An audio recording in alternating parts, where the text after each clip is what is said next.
안녕하세요. 순하나의 서재에 오신 걸 환영합니다. 여러분은 자신의 몸에 대해서 잘 알고 있나요? 내 몸인데 모를 리가 있나? 황당한 질문이라고 생각하기 쉽지만 대부분은 자신의 몸을 제대로 모르고 있습니다. 우리가 이상하게 어디가 아프거나 불편한 이유는 자신의 몸을 몰라서 생기는 일이죠. 평생 통증 없는 몸으로 살아가기. 이 책의 저자는 헐리우드 배우들이 철저하게 지키는 알렉산더 테크닉을 소개하는데요. 이 알렉산더 테크닉에 따르면 목과 머리의 긴장을 풀고 바른 자세를 유지하면 최상의 컨디션을 만들 수 있다고 합니다. 오늘은 이 책을 읽으며 잘못된 자세와 습관을 잡아 평생을 통증 없이 사는 법을 알아보겠습니다. 같이 읽어볼까요?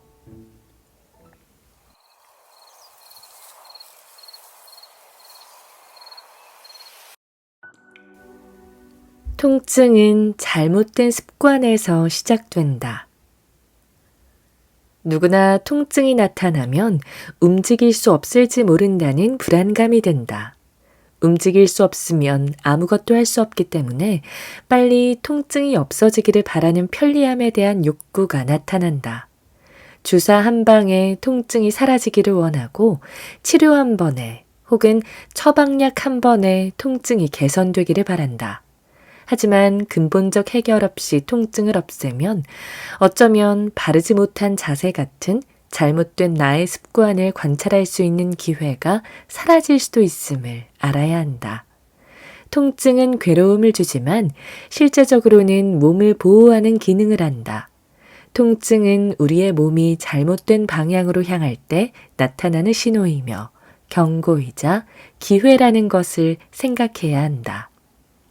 통증 뒤에는 반복된 잘못된 습관이 있다. 특히 잘못된 습관에 의한 통증은 원인이 명료하고 분명하게 잘 보인다. 예를 하나 들어보자. 습관을 누구나 쉽게 할 수 있는 방법 중 하나가 의자에서 앉고 일어서는 것을 관찰하는 것이다. 누구나 같이 해볼 수 있다. 먼저 두 사람이 마주보고 앉아서 한 사람은 관찰하고 다른 한 사람은 앉고 일어나기를 해본다. 마주보고 있는 사람이 다른 사람에게 앉은 자세에서 일어나라고 했을 때 어느 쪽 다리에 힘을 주고 일어나는지 관찰하면 된다. 아주 간단한 방식이다. 의자에서 일어난 다음 다시 의자에 앉으라고 하면 된다. 이 과정을 통해 관찰자나 당사자 모두 간단한 습관 한 가지를 확인할 수 있다. 대부분, 아니 모든 사람의 습관 중에 하나는 왼쪽이든 오른쪽이든 한쪽 다리로만 일어나고 앉기를 반복한다는 것이다. 처음에는 관찰이 잘 안 되더라도 몇 번 일어서고 앉기를 반복하다 보면 누구나 쉽게 한쪽 다리를 주로 사용한다는 것을 관찰할 수 있다. 다른 사람의 도움 없이 혼자 거울을 사용하여 일어나고 앉기를 하면서 스스로 관찰할 수도 있다. 몸 전신이 다 보이는 거울을 이용해 앉고 일어나는 모습을 통해 관찰하기를 권한다. 상대방이 왼쪽 다리로만 일어나고 앉기를 하는 것이 관찰된다면 일어나고 앉는 당사자 본인은 어느 쪽으로 앉고 서기를 하는지 스스로 인지하는지 질문하는 것이 중요하다. 왜냐하면 실제로 왼쪽 다리로 일어나고 앉기를 하면서도 정작 본인은 잘 모르거나 반대가 되는 오른쪽 다리로 일어나고 있다고 생각하는 경우가 많기 때문이다. 자기 몸인데 어떻게 그렇게 모를 수가 있지? 하고 의아하게 생각할 수도 있다. 하지만 실제로 많은 사람이 자신이 어느 쪽 다리에 의지해 일어나는지 알지 못한다. 직접 해보면 그 상황이 쉽게 이해가 간다. 혼자서 또는 주변에 있는 가까운 지인들과 같이 해보기를 권한다. 관찰을 통해 알 수 있는 문제는 다음과 같다. 첫 번째, 스스로 어느 다리에 의지해 일어나는지 알지 못하는 사람은 가령 당신은 왼쪽으로만 일어나니 오른쪽 다리로 일어나라고 다른 사람이 말을 해주어도 스스로 인정하지 않기 때문에 타인의 의견을 받아들이기 어려워한다.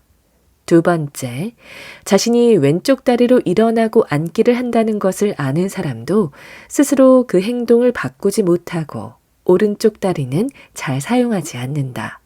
습관의 뿌리는 엄청나게 깊고 두껍다. 가끔 내가 환자에게 왜 계속 왼쪽으로만 일어나세요? 라고 물어보면 그렇게 하는 자신도 이해가 안 가는 듯 웃음을 터뜨릴 때가 많다. 분명히 스스로 왼쪽으로 일어나고 앉기를 하면서 오른쪽으로 하지 못하는 상황에 대해 이해가 안 가서 나타나는 행동이다. 내가 만나는 대부분 사람에게 나타나는 공통적인 현상이다. 다른 쪽 다리로 바꾸는 것이 쉬울 것 같지만 대부분이 실행하지 못한다. 습관을 바꾸는 것이 얼마나 어려운 작업인지 위의 사례처럼 하나의 동작으로 판단할 수 있다. 오른쪽으로 일어나면 되는데 그렇게 하기가 힘들다. 하루에도 수없이 앉고 서기를 왼쪽 다리로 하고 앞으로도 계속 그렇게 사용할 것이다. 이후에 왼쪽 무릎 어딘가에 불편함을 넘어 통증이 나타나도 계속 왼쪽으로 일어나고 앉는다. 결국 너무 아파서 어쩔 수 없거나 수술을 생각할 정도로 심각한 상황이 도래했을 때 비로소 오른쪽으로 일어나고 앉기를 선택한다. 그 상황은 선택이 아닌 회피적 보상작용이다. 하나의 작은 습관은 세월이 흘러 통증이라는 커다란 문제로 다가온다. 아주 작은 습관의 힘에 젖아 제임스 클리어는 습관의 반격이라는 표현을 사용하며 다음과 같이 말했다. 습관에도 이점이 있지만 치러야 할 대가도 있다. 먼저 반복이라는 것을 통해 유창함, 속도, 기술을 증진시키지만 그 습관이 자동화되면 우리는 그 피드백에 무뎌지고 아무 생각 없이 그저 반복하는 상태에 빠지게 된다. 아울러 습관의 긍정적인 측면은 의식하지 않고도 그 일들을 할 수 있는 것이지만 작은 실수들에는 전혀 주의를 기울이지 않는다. 경험이 생겼기 때문에 자신이 계속 나아지고 있다고 생각한다. 라고 하였다.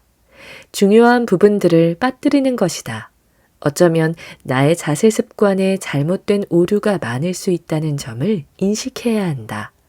차라리 일어나고 앉을 때 무릎에서 통증이 바로 나타나면 대책을 세우거나 문제를 빨리 파악하고 잘못된 습관을 개선할 수 있다.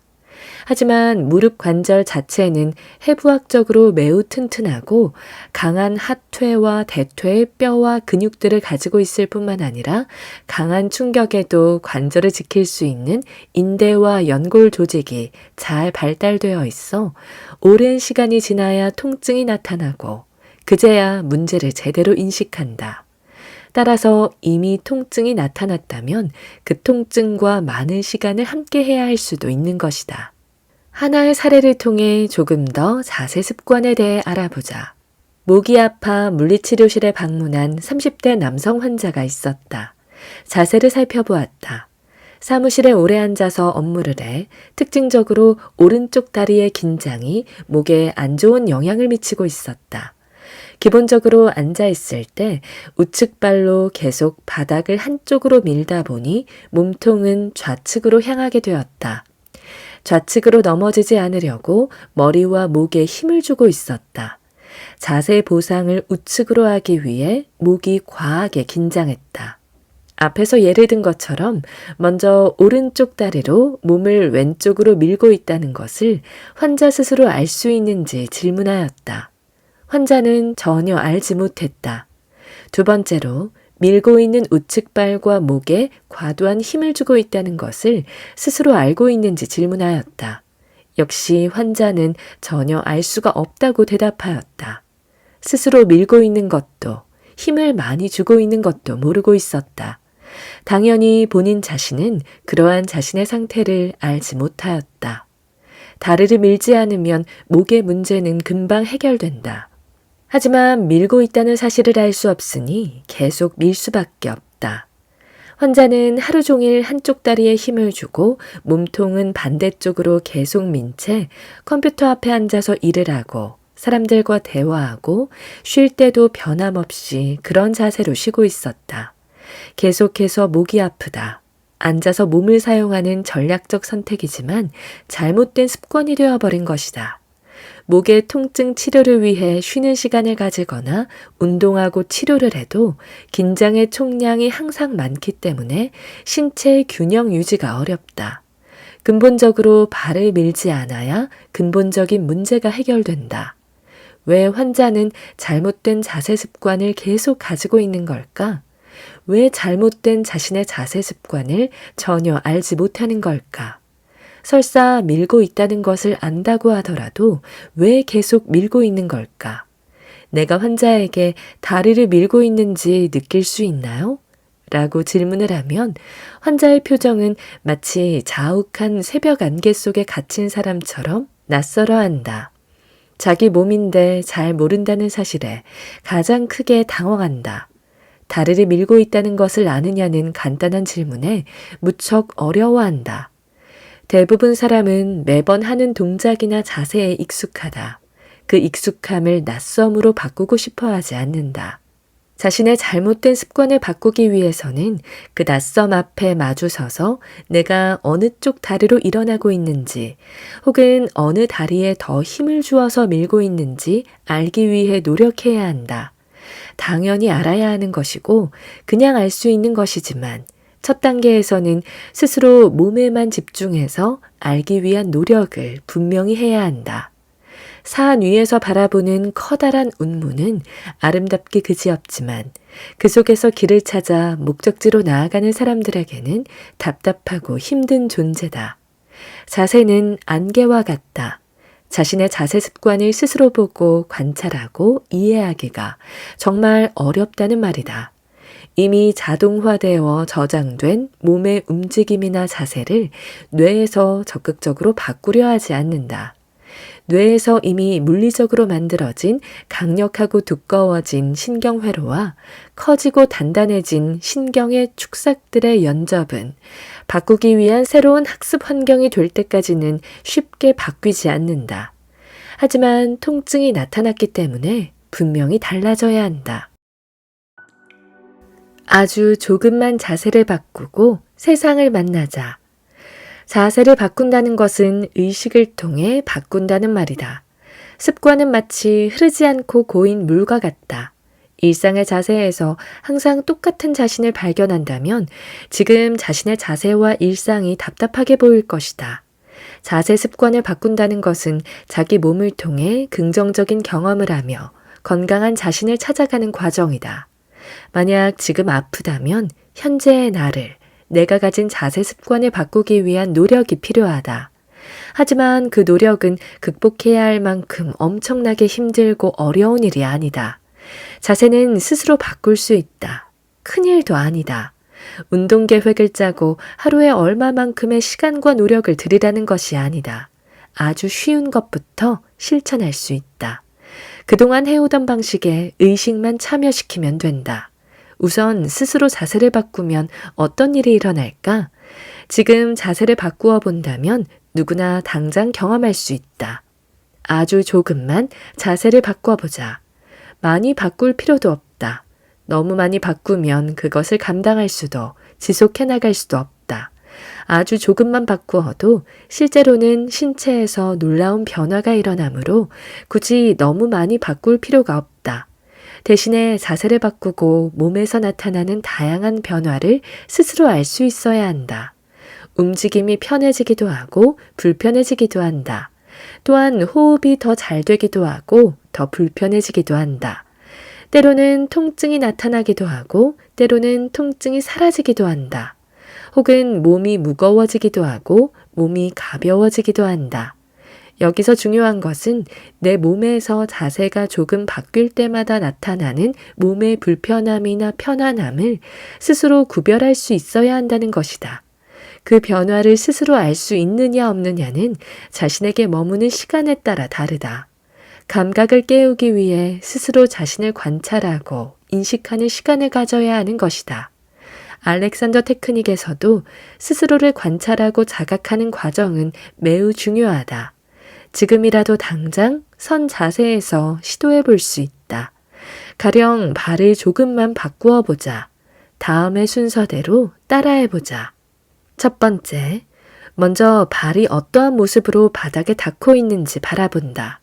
머리를 좌우로 회전해 본다. 팔을 움직여 본다. 호흡이 어떻게 되는지 관찰한다. 두 번째, 더 벌어진 발의 발가락이나 뒤꿈치를 움직여 가급적 11자 모양으로 만든다. 마찬가지로 머리를 좌우로 회전해 본다. 팔을 움직여 본다. 호흡이 어떻게 되는지 관찰한다. 스스로 전후를 비교해 보기를 권한다. 발을 아주 조금만 바꾸었는데 머리 회전이 편해지고 팔은 더 가볍게 움직이며 호흡이 훨씬 편해진 자신을 발견할 수 있을 것이다. 자신을 바라보고 알아차리는 것이 때로는 어렵기 때문에 그 차이를 쉽게 알 수 없을지도 모른다. 하지만 잠시만 집중해서 이 단순한 동작들을 따라해보면 원래 자신이 맞는다고 생각하는 자세보다 아주 조금 발을 움직여서 바꾼 자세가 얼마나 편한지 확실하게 느낄 수 있을 것이다.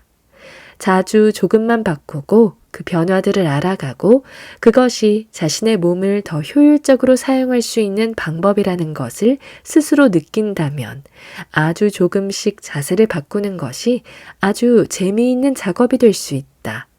자세를 바꿀 때마다 나는 새로운 경험을 한다. 자세를 바꾸면 놀라운 몸과 세상의 이야기를 들을 수 있다. 단지 발바닥 위치를 조금만 바꾸었을 뿐인데 이전에 경험하지 못한 새로운 세상과 마주할 수 있다.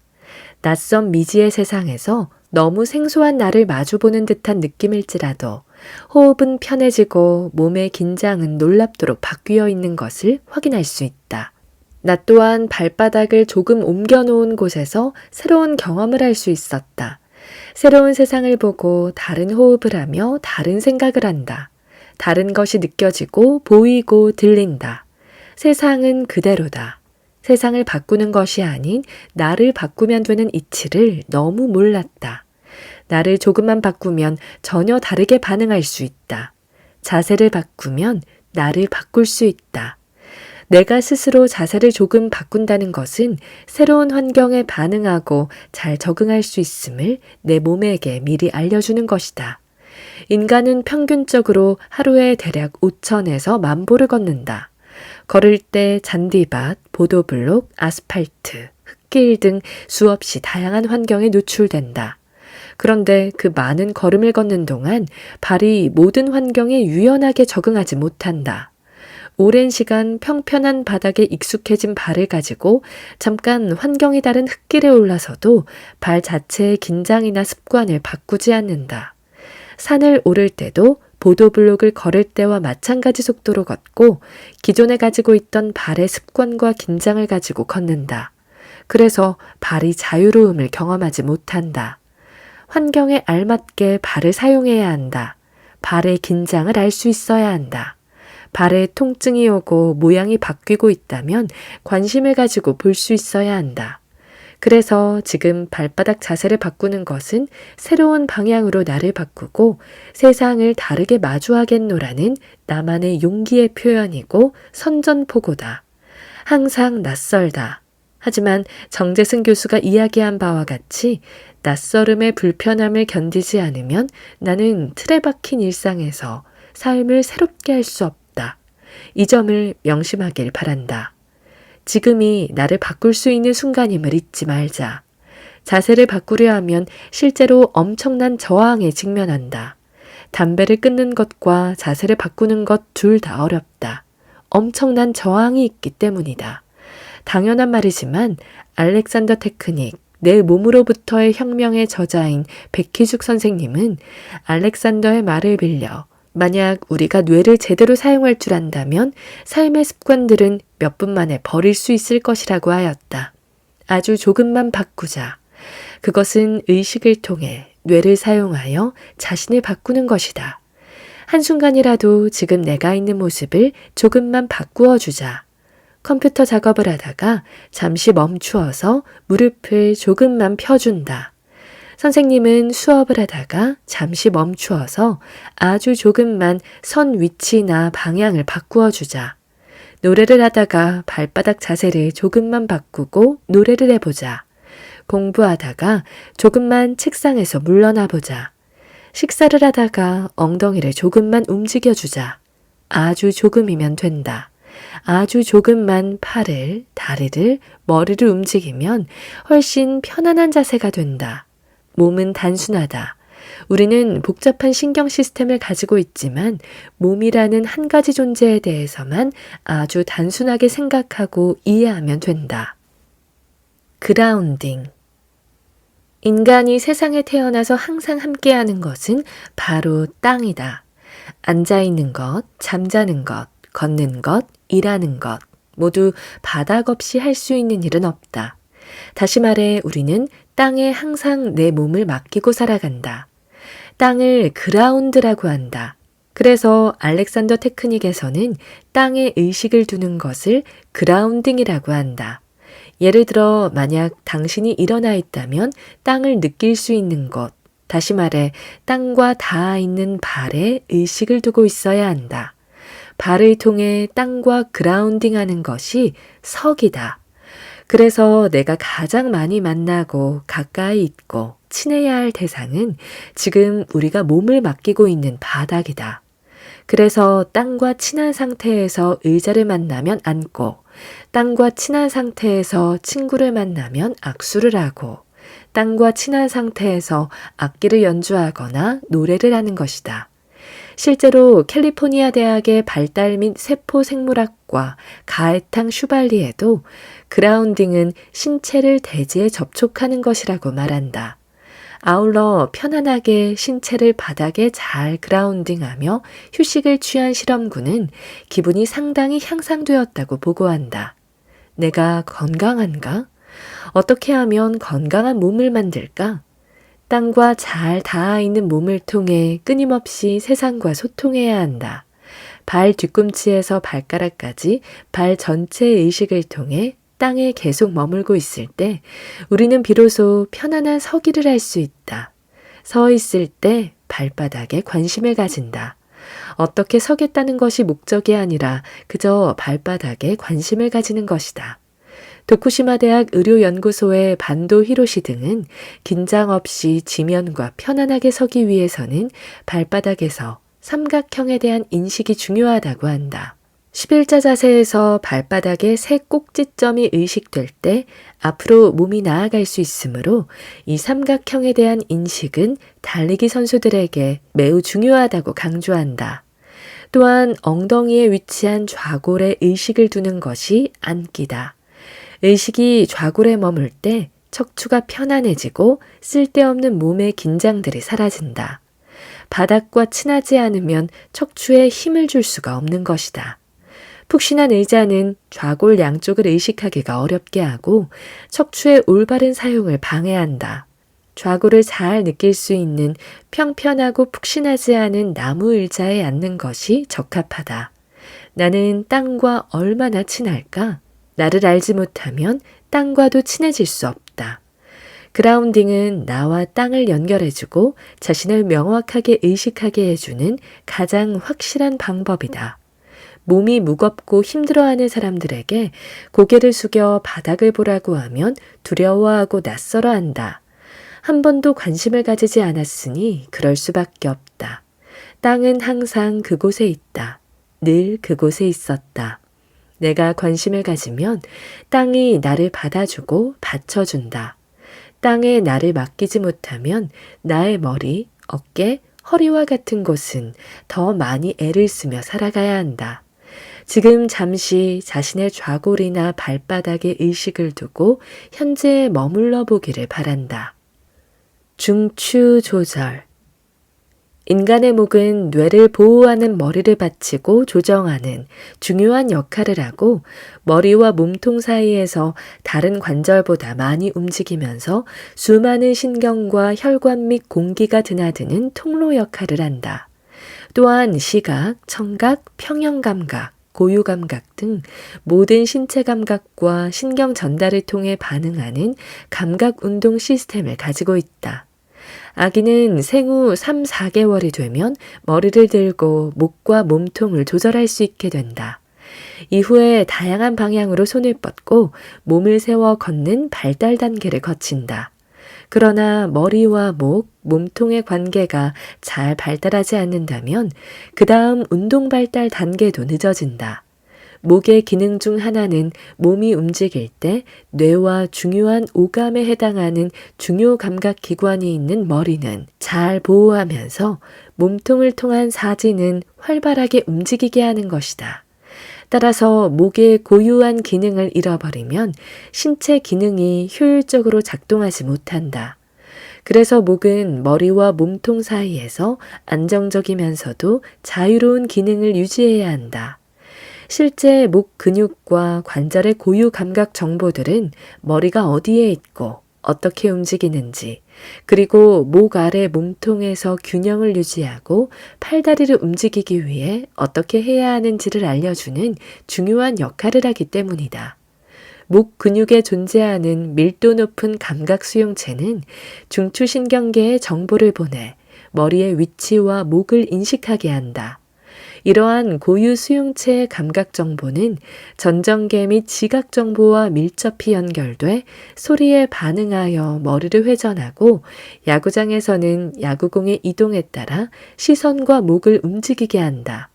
그런데 목에 긴장이 생기면 시각 및 고유 감각이 잘못되어 정보가 부정확해지며 중추신경계에서 적절하게 통합되지 않아 머리 위치에 오류가 발생한다. 다시 말해 머리가 한쪽으로 기울어지거나 뒤로 젖혀져 위치가 달라지면 근육의 감각 기능이 제대로 작용하지 못하고 신체에서 뇌로 전달되는 감각 기능이 현저하게 떨어진다. 계산 능력은 물론 모든 신체 활동이 감소하며 자극에 대한 몸의 반응도 둔감해진다. 로페즈 등의 연구에 따르면 앉거나 선 자세가 조금씩 기울어질수록 숫자에 대한 지각 능력이 점차 감소한다. 머리가 기울어지는 만큼 균형, 시각, 고유 감각의 감각체계에 오류가 나타나고 이에 따라 신체 반응 결과 역시 부정적으로 나타난다. 또한 목의 긴장으로 인한 감각 저하는 목을 잘못 사용하게 만들고 결국 목의 통증을 일으킨다. 실제로 시드니 대학의 스탠튼 교수는 기존의 많은 연구를 분석한 결과를 바탕으로 목 통증과 고유 감각 사이의 상관성을 조사하였다. 목 통증이 있는 사람들을 건강한 대조군과 비교하여 고유 감각 기능을 평가한 결과 목 통증이 있는 사람들은 건강한 그룹에 비해 고유 감각 기능이 손상되었다고 보고하였다. 이처럼 목의 긴장은 고유 감각 기능의 저하로 자기 머리의 위치를 정확히 찾는 능력을 떨어뜨릴 뿐만 아니라 통증을 야기하며 악순환을 만든다. 머리와 몸통의 관계를 만드는 중요한 목에 긴장이 생기고 이로 인해 전신의 감각 운동 체계에 문제가 나타난다. 결국 신체는 일상생활에서부터 악기 연주 등 전문적 작업을 수행하는 과정까지 어렵게 된다. 이와 관련하여 맨체스터 메트로폴리탄 대학의 생명과학부 로렘 교수 등은 바이올리니스트를 대상으로 목 근육 활동과 몸 전체의 운동 조절의 관계를 확인하고자 초음파를 이용하여 실험하였다. 참가자들이 바이올린 연주를 하는 동안 목에 힘이 들어가는 경우 초음파를 이용해 감각 피드백을 제공해서 목의 긴장을 제어할 수 있도록 하였다. 연구 결과 연주하는 동안 불필요한 목 근육의 긴장이 감소하여 불필요한 행동이 줄었으며 목의 기능이 전신의 운동 감각 체계에 영향을 미쳤다. 아울러 이러한 메커니즘은 전반적인 운동 기능 향상과 효과적인 학습 기능을 강화할 뿐만 아니라 만성 통증과 부상도 방지할 수 있다고 한다. 이론적으로 신경해부학적 배경이 부족했던 시기에 알렉산더는 자기 몸을 통해 누구보다도 명확하게 목과 머리, 몸통의 상호작용 자체가 인간의 자세 조절에 중요한 역할을 한다는 것을 이해했다. 결론적으로 머리와 목, 몸통의 관계가 매우 중요하다고 생각했고 그것을 중추 조절의 개념으로 설명한다. 이후 그는 목에 영향을 미치는 다양한 환경과 심리 상태로 확장된 개념을 통해 중추 조절을 포괄적으로 이해하게 되었다. 지구에 살아가는 모든 동물은 머리의 위치를 무너뜨리지 않으며 목은 뻣뻣하지 않고 자유로운 상태를 유지한다. 치타가 먹이를 향해 빠른 속도로 뛰는 모습을 관찰하면 팔다리와 척추를 아무리 격렬하게 움직일지라도 머리의 위치는 무너뜨리지 않는다. 머리의 위치가 무너지면 감각 센서의 오작동이 일어나고 이후 갑작스러운 상황에 대처할 수 없기에 치타는 온전한 먹이에 집중하면서도 머리의 균형을 유지한다. 균형을 유지하면서도 목은 언제 어느 상황에서나 자유로워야 한다. 몸통과 팔다리가 활발히 움직이는 원천은 목의 자유로움이다. 반면에 목이 경직되면 팔다리와 머리는 활동과 역할이 제한된다. 그래서 목이 자유로운 강아지들은 목줄을 메고 산책을 나갈 경우 주인이 갑자기 방향을 바꾸더라도 저항 없이 잘 따라온다. 목이 자유롭고 머리와 몸통이 원활히 협응하게끔 중추 조절이 잘 되고 있는 것이다. 자유로운 목 위에 머리가 있어야 한다. 머리는 앞과 위로 향하고 척추는 길어질 수 있다. 중추 조절은 머리와 목, 몸통과의 관계 속에서 존재하고 끊임없이 반응한다. 어느 한 자세로 고정된 것이 아니다. 목이 자유로울 때 매 순간 어느 공간에서나 끊임없이 세상과 소통하는 몸이라는 유기체를 통해 반응하는 것이다. 한 번씩 목을 편하게 만들자. 앞에 언급한 스탠튼 교수는 특히 목 통증을 가진 사람들이 다른 움직임보다도 목을 회전할 때 목의 감각 기능이 잘 작용하지 않는다고 설명한다. 머리와 목의 회전이 잘 되는 사람이 생각보다 많지 않다. 힘을 빼고 목이 잘 회전되는지 확인하자. 그것이 한 번이라도 나를 의식하는 순간이고 연속된 긴장 속에서 잠시 나를 확인하고 쉬는 순간이다. 회사 업무나 공부, 노래를 하거나 걸을 때를 비롯해 일상의 모든 순간에 머리와 목을 자연스럽게 회전하면서 내 목이 자유로운지 아닌지 확인하는 것이 중추 조절이다. 자세를 바꾸는 5가지 지시어. 알렉산더는 신체의 올바른 사용에 대한 중요한 방식으로 지시어를 사용하였다. 알렉산더는 의식적인 언어의 사용과 선택이 뇌를 통해 자동적인 자세에도 작용하며 좀 더 현명하고 확실한 방식으로 자신과 주변 환경과의 관계를 변화시킨다는 것을 알았다. 최근에는 몸 상태에 기반을 둔 언어 작용에 대한 연구들도 진행되고 있다. 몸이 언어에 반응한다는 것이다. 이와 관련해 암스테르담 대학의 사회심리학과 교수 수잔 우스터베이크 등은 단어가 자세에 미치는 영향에 대한 연구를 진행했다. 자신감과 실망이라는 언어를 통한 특정 감정 개념의 활성화가 자세 변화를 만드는지 조사하였다. 참가자들이 언어에 반응하는 상태에서 신체 수직 자세의 높이를 측정했다. 연구 결과 언어에 대한 무의식적 신체의 반응은 자신감이라는 단어보다 실망이라는 단어에 몸이 구부정해지며 수직적 높이가 낮아졌다. 또한 리듬의 저자 김상우는 저서에서 언어작용이 신체에 어떻게 영향을 미치는지 심리학자 존 바그의 연구를 소개한다. 바그는 대학생들에게 늙은, 은퇴한, 힘없는 등의 단어로 문장 만들기를 수행하게 한 후 학생들이 강의실을 나가서 걸어가는 속도를 측정한 결과 현저하게 걸음 속도가 느려진 것을 확인할 수 있었다. 또한 유사한 연구로 예일대 레비 교수의 연구도 소개하는데 그는 대학생이 아닌 노인들을 대상으로 노쇠한, 무기력한, 백발의 등의 단어를 읽게 한 후 노인들의 걸음 속도가 역시 느려졌음을 확인했다.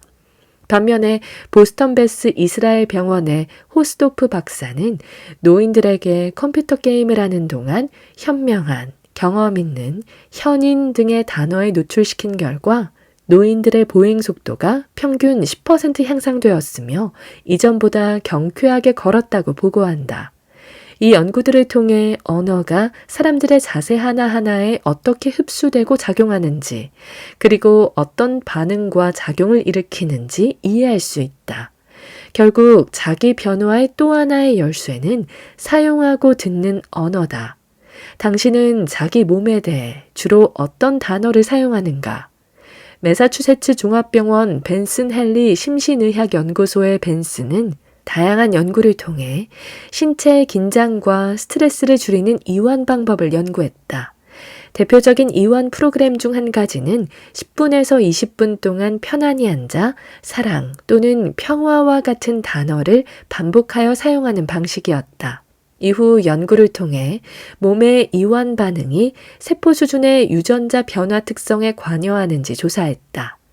8주간의 이완 훈련에 참가한 대상자들에게서 긍정적인 단어를 반복하는 것만으로도 신체적, 정서적 스트레스를 낮추는 특정 유전자가 활성화되었음을 확인하였다고 보고한다.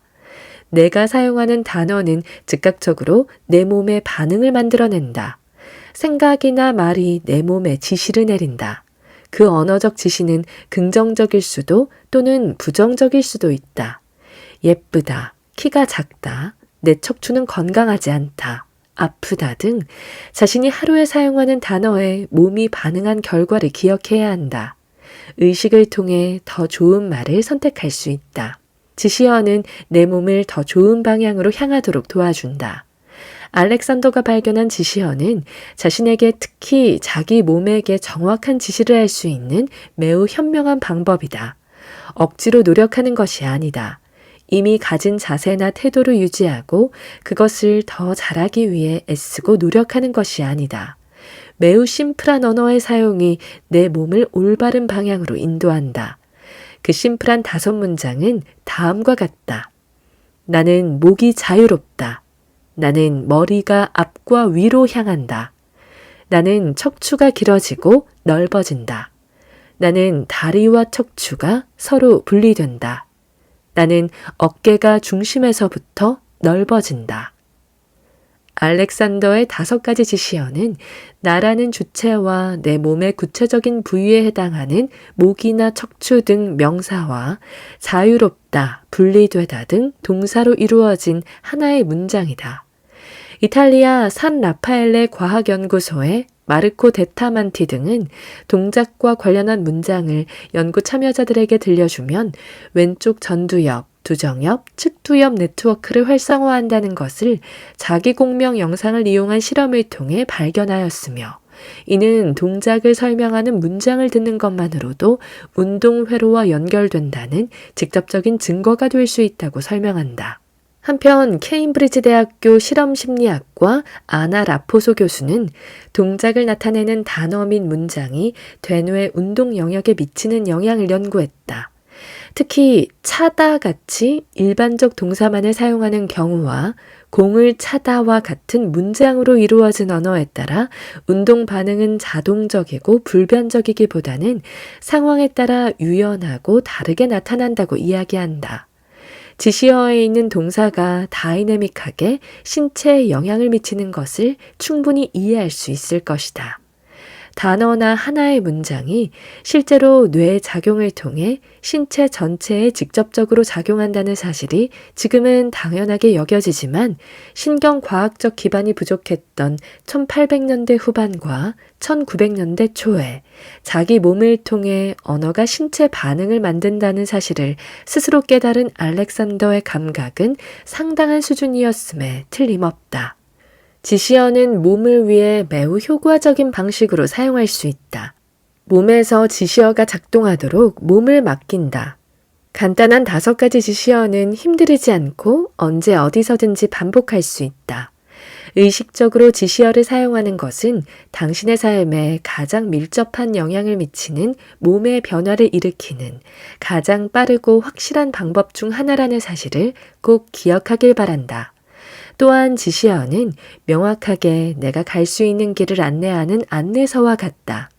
언어의 힘을 통해 좌뇌와 우뇌를 통합적 기능하게 하고 긍정적인 메시지를 전해 몸을 올바른 방향으로 인도한다. 알렉산더 테크닉을 만나기 전 나의 자세는 도저히 어떻게 할 수 없는 최악의 상태였다. 그때는 깊은 산길을 가다가 깜깜한 밤에 멈춰서 정신을 차렸는데 내가 있는 곳이 어디인지 전혀 알 길이 없는 느낌이었다. 나는 익숙한 그곳에 머물 수밖에 없었다. 무겁고 답답하고 매일 통증으로 힘들지만 어떠한 방향이나 불빛조차 보이지 않기에 어디로든 발을 내딛거나 손을 뻗을 수 없었다. 그때 의식을 갖고 단단히 정신을 차려 5개의 지시어를 사용했다. 내 몸이 길을 잃었을 때 5가지 지시어는 마법의 문을 열어주는 주문처럼, 현관문을 열어주는 비밀번호처럼 새로운 나를 마주하게 했다. 마치 환한 불빛이 방향을 알려주며 바로 이전에 내가 머물던 곳으로 나를 인도했다. 그곳에서 다시 지시어를 사용했다. 그렇게 하다 보니 어느덧 수많은 현재와 과거에 가졌던 나의 자세를 마주할 수가 있었다. 그곳은 내가 지금의 자세 이전에 머물던 자세였다. 때로는 허리 통증을 만나기도 했다. 예전에 허리가 아픈 이유가 있었을 텐데 그때는 허리가 표현하는 이야기에 귀 기울이지 못하고 회피하거나 다른 곳에 부담을 주어 통증을 피했다는 것을 지시어를 사용하고 난 후에 알게 되었다. 그렇게 과거에 나는 몸을 잘못 사용해 몸이 망가지고 있었다는 것을 확인할 수 있었다. 지시어는 혼란스럽고 복잡할 것 같은 내 몸을 심플하게 리셋해준다. 니체는 나체다의 저자인 지식생태학자 유영만의 표현을 빌리자면 길을 찾는 자는 고민에 빠질 수 있으며 자신이 길을 찾고 있다는 사실만이 존재할 뿐 그 밖에 확실한 것은 아무것도 없다. 이 세상에는 수천, 수만 개의 길이 있다. 그 많은 길 중 어느 길을 선택해야 하는지 갈림길에서 우리는 종종 방황한다고 이야기한다. 많은 사람이 자세에서 올바른 길을 가기 위해 노력하지만 정말 그 길이 맞는지 항상 의심하고 항상 과한 노력을 한다. 어떤 길이 나에게 맞는 길인지 판단이 잘 안 선다. 결국 어렵게 꼬인 실타래를 두고 어떻게 해야 하는지 고민이 될 때 지시어는 문제가 하나하나 쉽게 해결될 테니 전혀 걱정할 일이 아님을 금방 알게 해준다. 어지러운 방 정리를 어디서부터 어떻게 해야 할지 막막할 때 지시어는 마치 어떻게 정리할지 알려주는 가이드라인처럼 몸을 가볍게 해준다. 차분하게 이어지는 지시어에 몸과 자세를 맡겨라. 나와 내 몸의 관계에도 긍정적인 언어작용이 필요하다. 왜 생각처럼 대화가 되지 않을까의 공동 저자인 토마스 제퍼슨 대학 통합의학센터의 신경과학자 앤드류 뉴버그 교수와 로스앤젤레스 로욜라 메리마운트 대학교에서 리더십과 의사소통 개선을 위한 두뇌 기반 전략을 가르치고 있는 마크 로버트 월드만 교수는 단어가 인간의 행동을 만들 뿐만 아니라 긍정적인 단어는 신체를 조절하는 유전자 발현에도 영향을 미친다고 이야기한다. 언어는 나와 내 몸의 관계에 핵심적 역할을 한다. 당신의 몸에 해주고 싶은 말은 어떤 말인가? 지금 자신의 몸을 보며 한마디 해준다면 어떤 말을 해줄 수 있을까? 어떤 말을 해줄지 잘 모르고 쑥스럽거나 좋은 단어가 떠오르지 않는다면 알렉산더가 제시한 5가지의 지시어를 사용하기를 권한다. 지시어의 사용은 당신이 생각하거나 느끼는 방식, 그리고 사는 방식을 바꿀 수 있다. 편안하고 즐거운 몸을 경험하기를 바란다면 의식적인 단어 선택이 필요하다. 몸에 해로운 단어 선택을 자제하고 알렉산더가 제시한 지시어를 사용하기를 기대한다. 오늘 저와 함께한 시간 어떠셨나요? 편안한 시간이 되었길 바라며 또 들러주시길 기다리겠습니다.